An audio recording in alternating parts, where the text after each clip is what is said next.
চলছে আমনের ভরা মৌসুম। বিদেশ থেকেও চাল আমদানি উন্মুক্ত রয়েছে। সব মিলিয়ে বলা যায় চালের দৃশ্যত কোনো সংকট নেই, কিন্তু তারপরও বাজারে বাড়ছে চালের দাম। পাইকারিতে বস্তা প্রতি দাম বেড়েছে 150 থেকে 200 টাকা, অর্থাৎ কেজিতে প্রকারভেদে 5 থেকে 6 টাকা করে বেড়েছে। চালের দাম বেড়ে যাওয়ায় বিপাকে রয়েছে নিম্ন আয়ের মানুষ। কর্তৃপক্ষ বলছে বাজার মনিটরিং ব্যবস্থা জোরদার সহ অবৈধভাবে চাল মজুত বন্ধে অভিযান চলছে। নওগাঁ থেকে বাবুল আখতার রানার তথ্য ছবি নিয়ে ডেস্ক রিপোর্ট।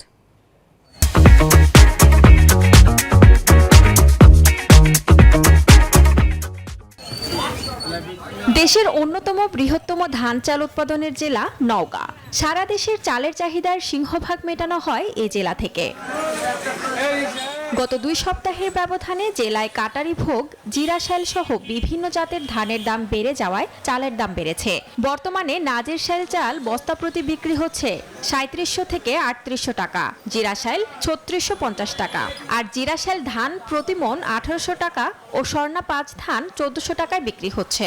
সাম্পা কাটারে বিক্রি হচ্ছে 78 থেকে 80 টাকা সাম্পা কাটারে যেটা, আর আটাশ বিক্রি হচ্ছে 60 থেকে 62 টাকা, স্বর্ণা 5 বিক্রি হচ্ছে 58 থেকে 60 টাকা।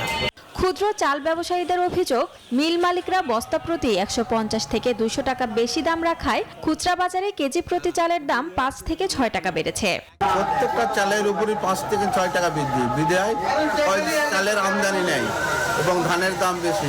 চাউল মনে করেন আমরা 3300 টাকা দিয়ে কিনছি, এখন সেই চালের দাম 3800 টাকা।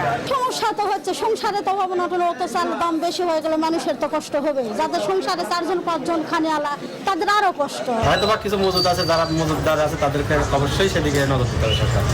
চালকল মালিকদের দাবি, বৈরী আবহাওয়ায় ফলন কম হওয়ায় বাজারে ধানের সরবরাহ কম। এছাড়া ভারত থেকে চাল আমদানি হলেও তা পর্যাপ্ত নয়।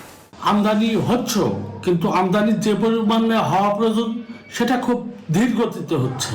আমাদের যে চাউলের চাহিদা তার তুলনায় যোগানের পরিমাণ অনেকটাই কম।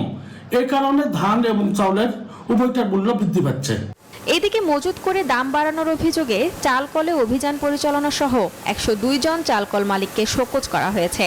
আগামী 1 সপ্তাহের মধ্যে চালের বাজার নিয়ন্ত্রণের আশ্বাস প্রশাসনের। যে সমস্ত চালকল বন্ধ ছিল কিন্তু অপারেশন করেছে, কি উদ্দেশ্যে করেছে, চাল মজুত করছে কিনা, আমরা এগুলো খোঁজ দিচ্ছি। আশা করি 2-1 সপ্তাহের মধ্যে আমরা প্রবলেমটা আইডেন্টিফাই করতে পারবো এবং বাজারে চালের দাম ইনশাল্লাহ আশানুরূপভাবে কমে যাবে। চলতি বছর জেলায় 1,96,300 হেক্টর জমি থেকে 9,84,000 টন ধান উৎপাদনের লক্ষ্যমাত্রা নির্ধারণ করা হয়েছে। Desk report, news 24।